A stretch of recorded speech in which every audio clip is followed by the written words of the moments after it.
کہ 10 بچوں کے سر پر پگڑی کس بات کی باندھی گئی ہے؟ یہ اس بات کی باندھی گئی ہے کہ پورا قرآن جو 30 پاروں کے اندر ہے، 30 پارٹ ہیں، اتنی موٹی کتاب ان لوگوں نے زبانی یاد کرنی، مکھ یاد کرنا۔ ان 30 پاروں میں سے کہیں سے بھی سوال کرو گے یہ پھٹ سے جواب ہے، ایک اچھر ایک حرف بھی ان سے چھوٹ نہیں سکتا، اے ٹو زیڈ شروع سے لے کے آخر تک سب یہ پورا قرآن سنا دیں گے۔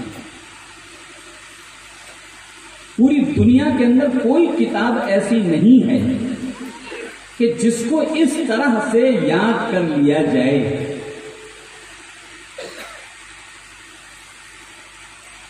اور ایک آدمی نہیں، پوری دنیا میں لکھوں خاں لاکھ لوگ،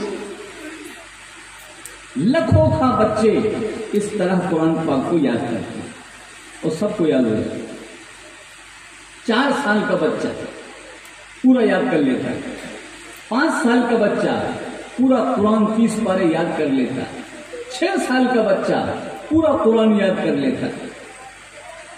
ایسے بھی واقعات ہیں کہ بچہ پیدا ہوا ہے اور قرآن کا حافظ ہے، اس لیے کہ اس کی ماں قرآن کی حافظ تھی اور اس ماں نے اتنا پڑھا 9 مہینے تک بچہ بدن میں رہا، روزانہ اس نے اتنی تلاوت کی، گود میں 2 سال لٹال کر دودھ پلایا، اتنی تلاوت کی، اتنا پڑھا کہ وہ اس کے سینے سے، ماں کے سینے سے بچے کے سینے میں بھی پورا قرآن چلا جاتا ہے۔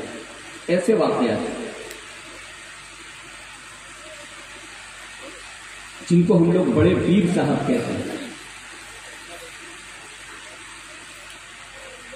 پہلے دن جب مدرسے کے اندر ماں چھوڑ کر کے آئی کہ اس کو قرآن پڑھا دو، پہلے دن آپ نے 17 پارے استاد کو سنا دیے زبان، 17 پارے کے ہاتھ۔ استاد بڑے حیران کہ ماں چھوڑ کے گئی ہے، اس کو قرآن پڑھاؤ، اس کو تو 17 پارے زبانی یاد، مکھ یاد۔ بڑے حیران، ماں سے پوچھا آ کر کہ یہ کیا ماجرا ہے؟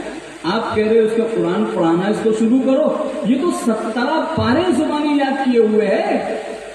تو ماں نے کہا اس بچے کا قصور نہیں ہے کہ 17 کے آگے 18 سنا نہیں پا رہا، یہ بچے کا قصور نہیں ہے، یہ اس کی ماں کا قصور ہے۔ اس کی ماں کو ہی صرف 17 پارے یاد ہے، کاش کہ اس کی ماں کو پورا قرآن یاد ہوتا تو آج بچہ حافظ ہو چکا ہو، 30 پارے اس کو یاد ہو چکے۔ معلوم ہوا کہ ماں جتنا قرآن پڑھے گی اتنا ہی یہ بچہ جلدی قرآن پاک کو یاد کرے گا، جتنا زیادہ، اس لیے کہ 9 مہینے بدن میں ہے، 2 سال تک گود میں لیٹ کر دودھ پی رہا ہے، یہ جتنا قرآن ماں پڑھے گی اتنا ہی یہ قرآن بچے کے سینے میں جلدی آ جائے۔ قرآن پاک کو ایک دن میں بھی پورا یاد کرنے والے موجود ہیں، ایک دن میں پورا یاد کریں۔ ایسے لوگ بھی موجود ہیں جنہوں نے روزانہ 1 پارا یاد کر لیا۔ اس میں سے حضرت مولانا حسین احمد صاحب مدنی رحمۃ اللہ علیہ کی جب انگریزوں سے یہاں پر لڑائی چل رہی تھی، جنگ ہو رہی تھی، ملک کی آزادی کی، تو حضرت شیخ الہند رحمۃ اللہ علیہ کو جیل میں بند کر دیا گیا، انگریزوں نے بند کر دیا۔ تو حضرت مولانا حسین احمد صاحب مدنی ان کے شاگرد تھے، ان کے اسٹوڈنٹ تھے کہ میں بھی ساتھ میں جیل میں رہوں گا اپنے استاد کے، تاکہ انہیں کوئی تکلیف نہ ہو، ساتھ میں یہ بھی جیل میں رہے۔ رمضان آیا، جب پورا قرآن سنایا جاتا ہے، سارے حافظ قرآن سناتے ہیں، صفے باندھ کے لوگ نماز میں کھڑے ہو جاتے ہیں، حافظ آگے کھڑا ہوتا ہے، الف سے لے کے یا تک پورا قرآن سناتا ہے تاکہ پتہ چل جائے کہ یہ آج تک اپنے سینے میں لیے ہوئے ہے قرآن پاک۔ تو حضرت شیخ الہند رحمۃ اللہ نے فرمایا کاش، کتنا افسوس اب اس وقت مجھ کو ہو رہا ہے کہ ہر سال پورا قرآن رمضان میں سنا کرتا تھا اور آج جیل میں ہوں، یہاں کوئی حافظ موجود نہیں ہے، میں قرآن کیسے سنوں، کھڑے ہو کر کیسے قرآن سنوں تراویح کے اندر۔ شاگرد کو احساس ہو کہ میرے استاد پریشان ہیں قرآن پاک سننے کے لیے، اللہ سے دعا کری اور صبح بیٹھ گئے قرآن کو یاد کرنے کے لیے. صبح سے لے کے شام تک ایک پارہ پورا یاد کر لیا. فرمایا کہ حضرت آئیے میں آپ کو تراویح میں قرآن شریف سنا دوں. کہ تمہیں کہاں یاد ہے، تم تو حافظ ہو میں، کہ حضرت آپ کھڑے تو ہوئیے میں سناتا ہوں، آپ دیکھیے میں سنا پاتا ہوں یا نہیں سنا پاتا. پورا ایک پارہ سنا دیا. دوسرے دن دوسرا پارہ یاد کیا اور شام تک یاد کر لیا اور کھڑے ہو کے پھر دوسرا پارہ سنا دیا. 30 دن کے اندر 30 پارے یاد کر کے اپنے استاد کو سنا دیا. استاد بڑے خوش ہوئے. ہم سمجھ رہے تھے جیل میں قرآن سننے کو نہ ملے گا، لیکن میرا شاگرد کیسا ہے، اللہ نے آپ کی دعاؤں کو سنا اور 30 دن میں 30 پارے یاد کیے. تو یہ جو بچے یہاں 10 بیٹھے ہوئے ہیں، انہوں نے بھی قرآن پاک کو اپنے سینے میں محفوظ کر لیا. یہ اس کے سچا ہونے کی دلیل ہے. کوئی کتاب اتنے لاکھ لوگ یاد کرنے والے پوری دنیا میں نہیں ملے.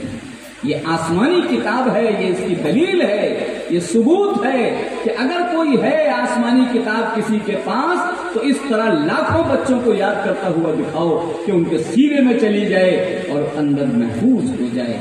کہ صرف اوپر والا پروردگار عالم سارے جہان کا پیدا کرنے والا وہی اس قرآن کو ان بچوں کے سینے میں حفاظت سے رکھ دیتا ہے تاکہ پوری دنیا مل کر اس کو مٹا نہ سکے، ختم نہ کر سکے. وہ جو قرآن کاغذ پہ لکھا ہوا ہے لوگ پھاڑ دیتے ہیں، جلا دیتے ہیں، سمجھتے ختم ہو جائے گا. اجی سارے قرآن جلا ڈالو، پوری دنیا میں جتنے سب جلا ڈالو، ایک بھی مت چھوڑو.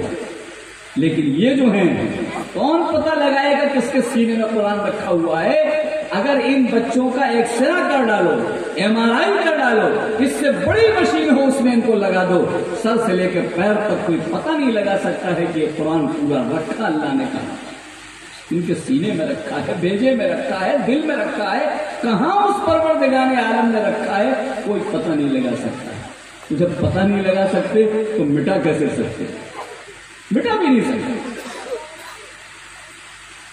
وہ اللہ اکیلا ہے، نظر نہیں آتا ہے. جو چیز نظر آتی ہے آدمی اس کو توڑ دیتا ہے، پھوڑ دیتا ہے، مار دیتا ہے، پھاڑ دیتا ہے. اور جو نظر نہ آئے اسے کون مارے گا، کون پھاڑے گا، کون توڑے گا؟ وہ اللہ برحق ہے جو کسی کو نظر نہیں آتا. ایسے ہی اس کی کتاب برحق ہے جو کسی کو نظر نہیں آتی کہ اس نے رکھی کہاں پر ہے، اور جب یاد اس کو پوری بھی پوری. اللہ نے اس کو رکھنے کا انتظام بھی ایسا ہی کیا. یہ اس کے حق اور سچ ہونے کی دلیل ہے. صرف ہندوستان کے اندر ہر سال لاکھوں بچے قرآن پاک یاد کرتے ہیں، لاکھوں بچے. یہ چھوٹا سا گاؤں ہے جہاں پردانی ہے، یہ 10 بچے تیار ہیں. اس طرح گاؤں شہر پورے ہندوستان میں لاکھوں بچے ہر سال اسی طرح پورے قرآن کو اپنے سینے میں رکھ لیتے ہیں. اے لوگوں، اس سے زیادہ اور اس کے حق ہونے کی کیا دلیل مانگنا چاہتے ہیں؟ لیکن افسوس ہے کہ بہت سے لوگ آج قرآن سے دور، دیکھ کے بھی نہیں پڑھ پاتے، دیکھ کے بھی نہیں پڑھ پاتے. فرمایا اگر دیکھ کے نہیں پڑھ پاتے ہو، ہر شخص پر فرض ہے قرآن کا پڑھنا. اگر تم دیکھ کے نہیں پڑھ پاتے ہو تو سارے لوگوں کی شفاعت ہو رہی ہوگی قیامت کے میدان میں. سارے جہان کے سرکار امام الانبیاء جناب محمد رسول اللہ صلی اللہ علیہ وسلم شفاعت فرما رہے ہوں گے، اللہ اس کو معاف کر دیجیے، اللہ اس کو معاف کر دیجیے، اللہ اس کو معاف کر دیجیے. لیکن جب وہ شخص سامنے آ کے کھڑا ہوگا جس نے قرآن نہیں پڑھا ہے تو فرمائیں گے اللہ اس کو پکڑ لیجیے، اس کو سزا دیجیے. کتنا بڑا جرم ہے.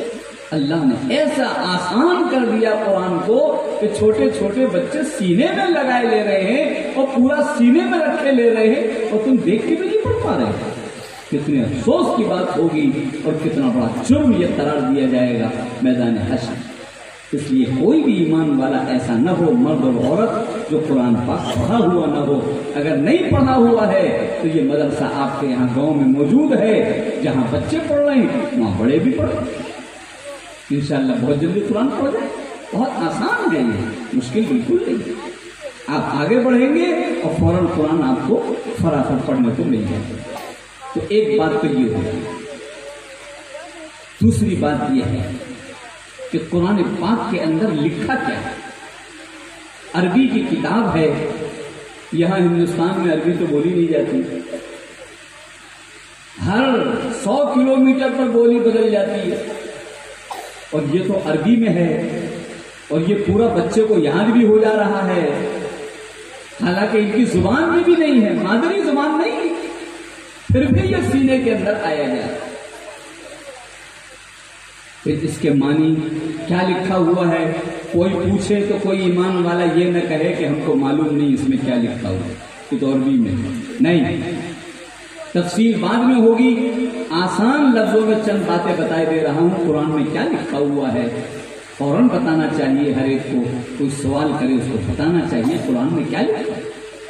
پہلی چیز، اللہ ایک.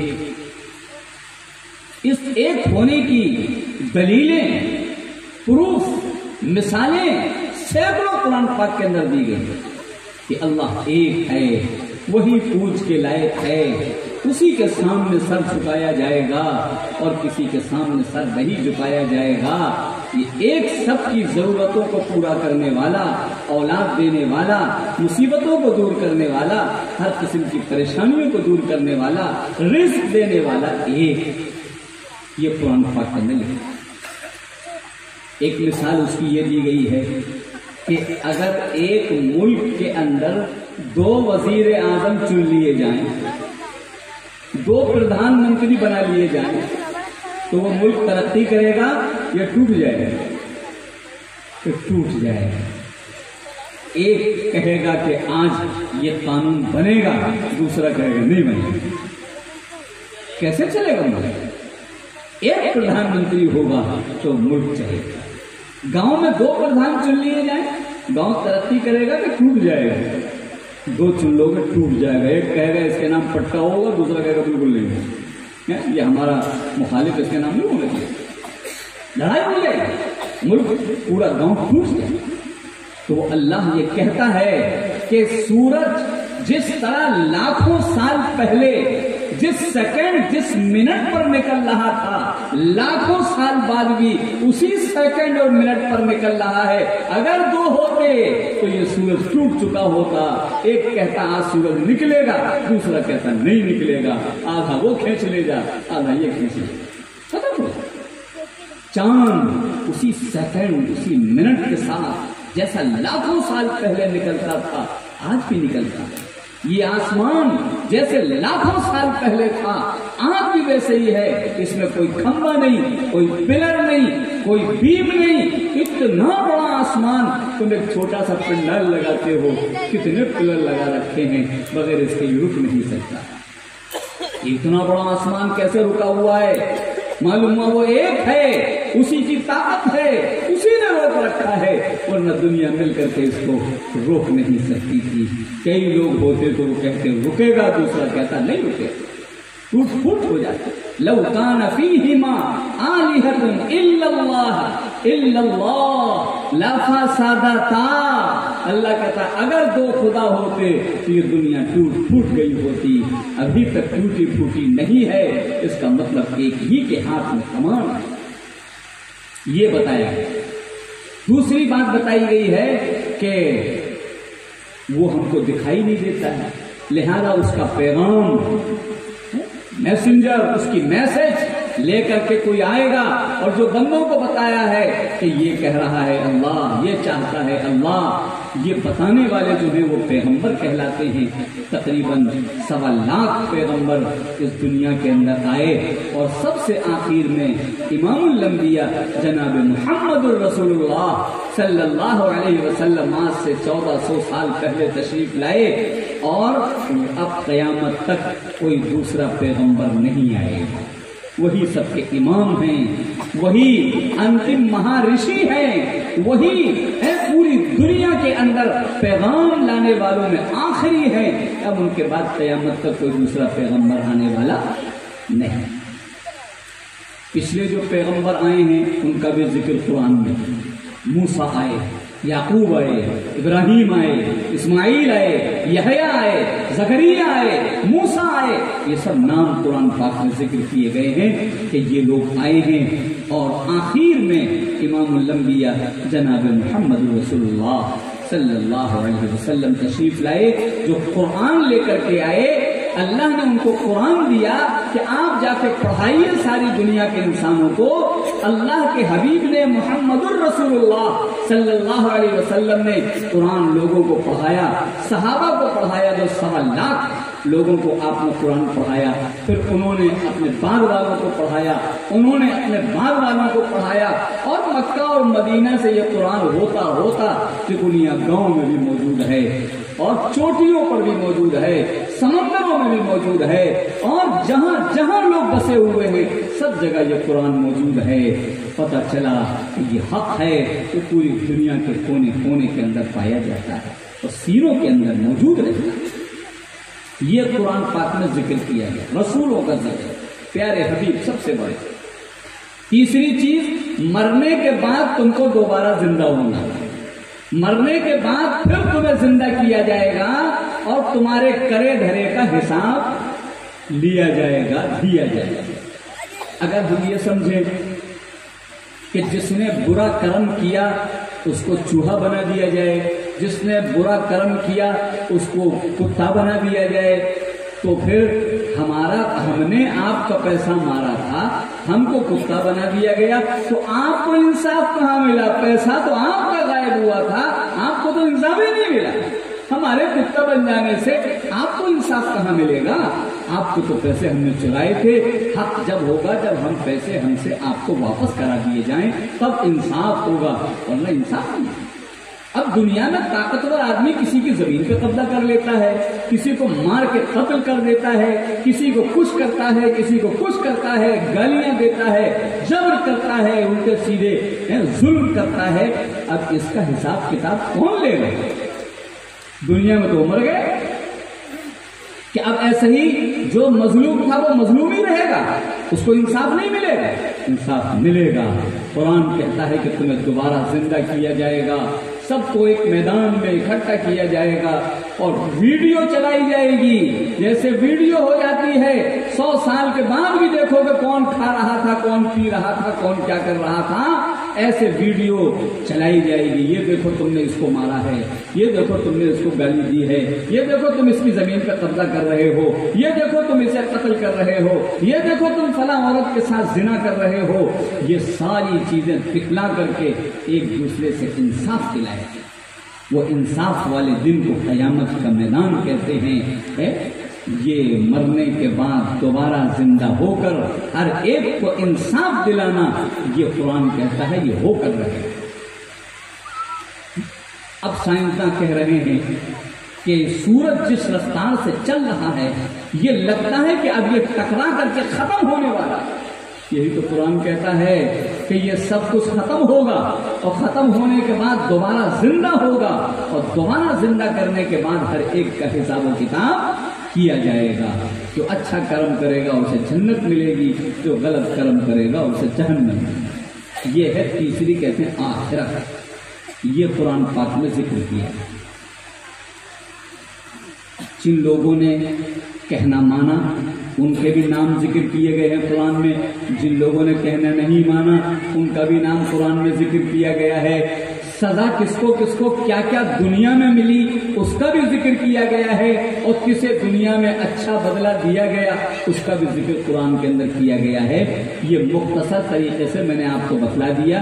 اب کوئی یہ نہ کہے کہ ہم کو نہیں معلوم قرآن میں لکھا کیا. آپ فوراً کہیے توحید، رسالت، آخرت، اچھے لوگوں کا ذکر، برے لوگوں کا ذکر، اور اچھی اچھی باتوں کے کرنے کا حکم اور بری بری باتوں سے رکنے کا حکم قرآن میں دیا گیا. ایک بات اس میں سے ذکر کر دی جائے. بری بات کون سی قرآن میں منع کی گئی ہے؟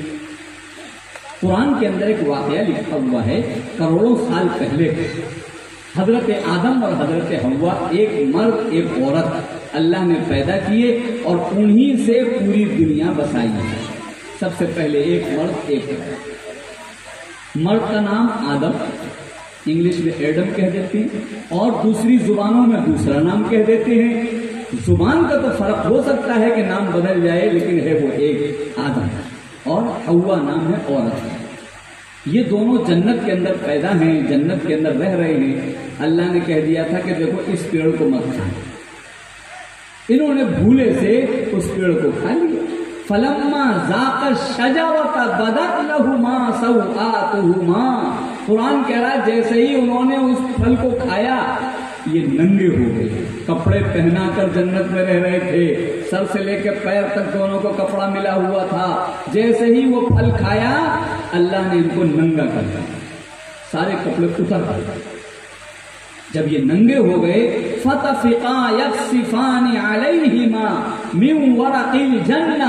تو یہ ننگے کھڑے نہیں رہے بلکہ انہوں نے جلدی جلدی وہ بڑے بڑے کیلوں سے بڑے بڑے پتے جو پیڑوں کے اندر لگے ہوئے تھے انہوں نے پتوں کو توڑا اور اس سے اپنے بدن کو چھپایا. ننگے نہیں کھڑے اور اللہ سے دعا مانگی مجھے معاف کر دیجئے, ہم سے غلطی ہو گئی, ہم کو کپڑا دے دیجئے, اپنی ناراضگی ختم کر دیجئے, ہم سے خوش ہو جائیے, ہم انسان ہیں, غلطی ہو سکتی ہے, آپ اس غلطی کو معاف فرما دیجئے. اللہ نے کہا جاؤ, اچھا معاف کر دیا اور ان کو دوبارہ کپڑے ملے. پتہ چلا انسان دنیا میں جو بھی آئے گا ہمیشہ کپڑا پہنے اور جانور جتنے آئیں گے وہ کپڑا نہیں پہنے. کتے کو کپڑا پہنے دیکھا تو, بلی, بھینس, بیل, ہاتھی, اونٹ, بھیڑیا, کوئی کپڑا نہیں پہنتا. جتنے جانور ہیں یہ ننگے رہے. اور انسان کا بچہ جیسے ہی پیدا ہوتا ہے فوراً اس کو کپڑا پہنا دیا. یہ فرمایا انسان کی پہچان ہے کہ وہ کپڑا پہنے گا, اور جو کپڑا نہ پہنے وہ جانور بن رہا ہے, انسان نہیں بن رہا ہے. اللہ جس سے ناراض ہوتا ہے انسان سے اس کے کپڑے چھین لیتا ہے, اور جس سے خوش ہوتا ہے اس کو کپڑے دے دیتا ہے. اب ہم دیکھیں ہم لوگوں سے اللہ خوش ہو رہا ہے یا ناراض ہو رہا ہے. کپڑے چھنتے چلے جا رہے ہیں. لڑکیوں کو یہاں تک ڈھکنے کا حکم ہے, گٹا لڑکیوں کا چھپا ہے. اب لڑکیوں کی آستین پہلے اتنی ہوئی, پھر اتنی ہوئی, پھر اتنی ہوئی, پھر اتنی ہوئی, اب کندھے تک پہنچی. یہ کیا ہے؟ کپڑا چھینا جا رہا ہے, ان کو ننگا کیا. بہت سے ملکوں میں تو پوری ننگی ہو گئی, جیسے کتا ٹہل رہا ہے ویسے وہ بھی ننگی ٹہل. امریکہ میں ایک محلہ قائم ہو گیا تھا, کپڑے پہننے والوں کا آنا مانا, سب ننگے ہو گئے. ایک طوفان آیا اور پورا کا پورا گاؤں ختم ہو گئے, سب برباد. اللہ کو ننگا رہنا انسان کا پسند نہیں ہے. اس نے انسان کو بنایا ہے کپڑا پہننے کے لیے, اور اگر یہ کپڑا نہیں پہنے گا تو اس سے اللہ ناراض ہے.